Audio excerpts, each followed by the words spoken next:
Natanggap na ng Sandigan Bayan ang mga listahan ng mga mambabatas na nagkaroon ng funding request sa Department of Public Works and Highways o DPWH. Ito ay matapos isabina ng korte ang mga listahan bago magtapos ang pagdinig noong nakaraang linggo. Si Margaret Gonzalez sa report. Nakaselyo raw ng matanggap ng Sandigan Bayan ang mga dokumentong naglalaman ng mga pangalan ng mababatas na humiling ng pondo sa DPWH para sa kanilang mga proyekto. Ayon kay Attorney Dennis Pulma, Clerk of Court ng Sandigan Bayan 3rd Division, na alauna ng hapon araw ng Miyerkules, May 20, nang matanggap nila ang mga dokumento.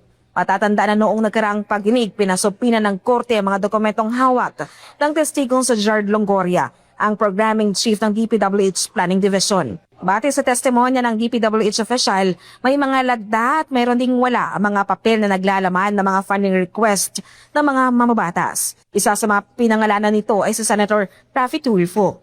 Na magtanong ang mahistrado kung sino pa ang ibang mabatas na may funding request, tumangay ng magsalita ang testigo dahil hindi pa umuno ito otorisado na magsalita para dito.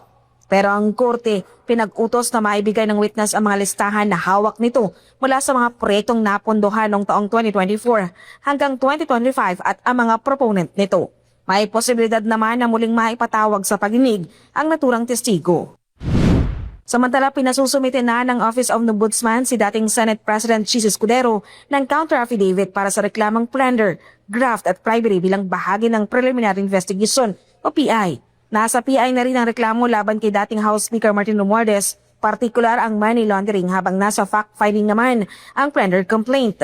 Aminado naman si Assistant Ombudsman Nico Clavano na ginamit bilang ebidensya ang 5 affidavits mula sa mga dating Marines. Ginamit din ang mga salaysay ni Orly Gutesa. Kinukonsidera din anya bilang ebidensya ang mga lumabas na video ni dating House Appropriations Chairman Saldico sa social media. Samantala, under evaluation pa sa Ombudsman ang rekomendasyon ng DOJ na masampahan ng plunder, graft at direct bribery sa Senator Jinggoy Estrada at dating Public Works Secretary Manuel Bunoan. Nasa fact-finding din raw ang mga aligasyon para sa iba pang mga senador. Sinabi naman ni Clavano na makakatulong ang naging report ng Senate Blue Ribbon kung saan naisa at umano dito ang scheme sa budgetary process. Para sa Diyos at Pilipinas kumahal, Margaret Gonzalez, SMNI News.